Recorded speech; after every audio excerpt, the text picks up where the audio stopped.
हमारे प्यारे व्यूअर, आज के वीडियो में हम वॉइसेस के ऊपर चर्चा करेंगे। तो चलिए सबसे पहले हम जानते हैं कि वॉइस क्या है। तो वॉइस का डिफिनीशन लिखने से कोई ज़रूरत नहीं, किसी एग्ज़ाम में वॉइस का डिफिनीशन पूछा नहीं जाता। हम सीधे काम की बात करते हैं। वॉइस जो होते हैं दो प्रकार के होते हैं, एक होता है एक्टिव वॉइस और दूसरा होता है पैसिव वॉइस। एक्टिव कहने का मतलब ये है कि एक्टिव वॉइस में कर्ता प्रधान होता है, इसमें कर्ता की प्रधानता ज़्यादा होती है और कर्ता को सेंटेंस के शुरू में रखा जाता है, मतलब कर्ता को कर्म से पहले रखा जाता है। और पैसिव वॉइस में कर्म को कर्ता से पहले रखा जाता है, इसलिए दोनों का नाम है एक्टिव और पैसिव। तो चलिए हम लिखते हैं। तो देयर आर टू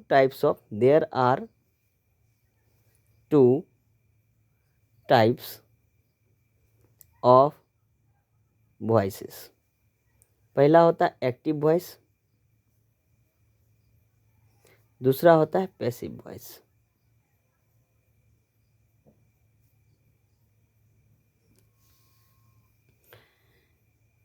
तो सबसे पहले वॉइस क्या क्या चीज़ का होता है। तो वॉइस हमेशा एक्शन वर्ब का होता है।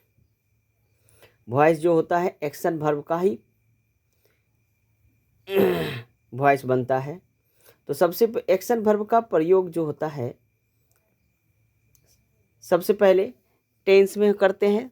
तो टेंस में तो हम सबसे पहला टॉपिक जो डालेंगे, वॉइसेस बेस्ड ऑन टेंसेस। तो सबसे पहला टेंस होता है, पहला टेंस है प्रेजेंट इंडेफिनिट टेंस। पहला टेंस है प्रेजेंट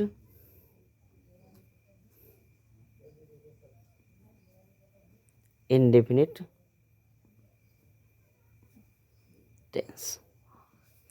इसका एक्टिव वॉइस का स्ट्रक्चर होता है सब्जेक्ट प्लस V1 या V5 प्लस ऑब्जेक्ट, और अदर वर्ड्स आ सकते हैं। हमको इतने स्ट्रक्चर से ही वॉइस, बाद बाकी अदर को ज्यों का त्यों रख दिया जाता है। तो इसका पैसिव स्ट्रक्चर जो होगा, ऑब्जेक्ट को हम सब्जेक्ट के स्थान पर लाएंगे और इसी के अनुसार इज एम आर को रखेंगे। उसके बाद V1 या V5 जो भी है इसका हम V3 करेंगे, प्लस बाय प्लस सब्जेक्ट करेंगे। चलिए इसको हम एग्जाम्पल के माध्यम से समझते हैं। जैसे ही प्लेज क्रिकेट, ये एक्टिव वॉइस का सेंटेंस है। तो इसका पैसिव जो बनाएंगे, क्रिकेट इज, क्रिकेट के साथ में इज लगेगा, तो cricket is played by him. चलिए एक दूसरा एग्जांपल लेते हैं। पहला एग्जांपल ये, दूसरा एग्जांपल, राम एट्स ए मैंगो।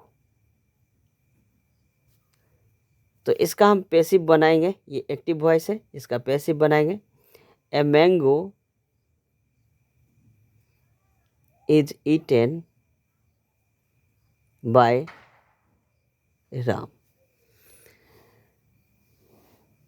तो चलिए इसके हम और टाइप्स को कैसे करेंगे। इसका निगेटिव, अगर आपके सामने में निगेटिव सेंटेंस दिया जाए तो निगेटिव स्ट्रक्चर क्या बनेगा।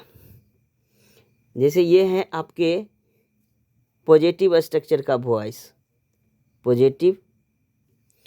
अब हम निगेटिव जब सेंटेंस लिखेंगे प्रेजेंट इंडेफिनिट में निगेटिव, तो निगेटिव में इसका स्ट्रक्चर होता है एक्टिव वॉइस का सब्जेक्ट प्लस डू या does plus note plus V1 plus object. तो इसको हम जब पैसिव में कन्वर्ट करेंगे, पैसिव वॉइस जो बनेगा वो बनेगा, ऑब्जेक्ट को हम पहले लाएंगे plus is am are plus not, और ये V1 को V3 में प्लस बाय प्लस सब्जेक्ट। चलिए इसका निगेटिव करते हैं। Example, she does not sing a song. ये एक्टिव वॉइस हुआ। इसका पैसिव जब बनाएंगे तो हो जाएगा a song is not sung by her।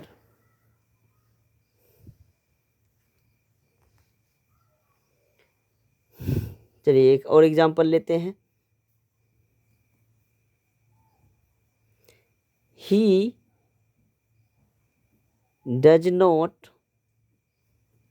play cricket।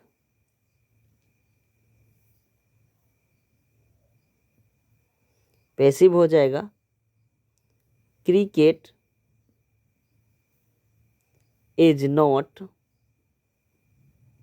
Played by him. चलिए एक और एग्जांपल की सहायता से समझते हैं।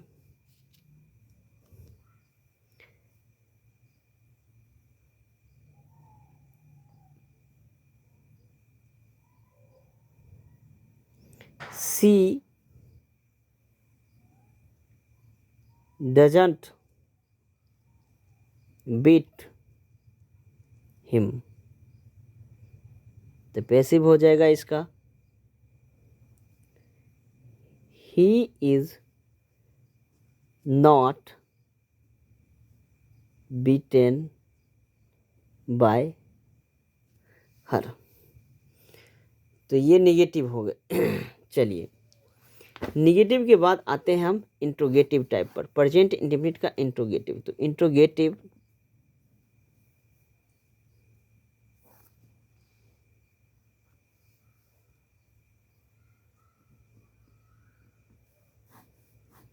इंट्रोगेटिव में एक्टिव सेंटेंस बनेगा डू या डज प्लस सब्जेक्ट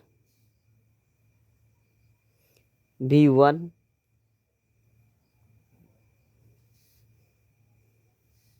ऑब्जेक्ट। तो इसका जो पैसिव स्ट्रक्चर बनेगा, passive is am are plus object V3 plus by plus subject question mark. जैसे एग्जाम्पल में डज राम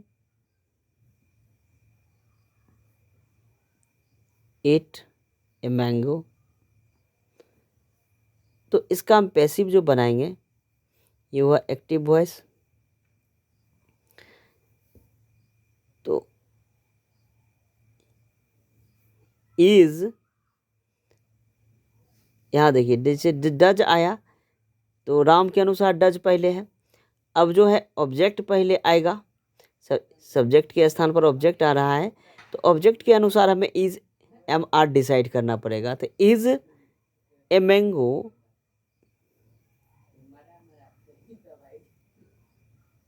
ईटेन, और ये V1 का V3 करेंगे bye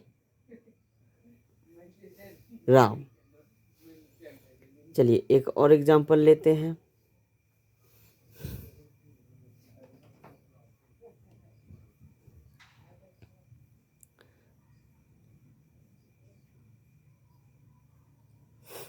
does Sita buy a book. ये एक्टिव वॉइस है तो इसका पैसिव बनेगा। अब देखिए बुक पहले आएगा तो बुक के अनुसार, ये चूंकि पैसिव में इज एम आर लगता है तो बुक के अनुसार क्या लगेगा, इज लगेगा। इज ए बुक बाय का भीतरी bot is a book bought by Sita. तो आज की वीडियो में इतना ही। अब अब WS से संबंधित जो भी एक्टिव स्पेसिस है इसके लिए हम पार्ट बी में करेंगे। Thank you guys. वीडियो को लाइक, सब्सक्राइब और शेयर करें। धन्यवाद।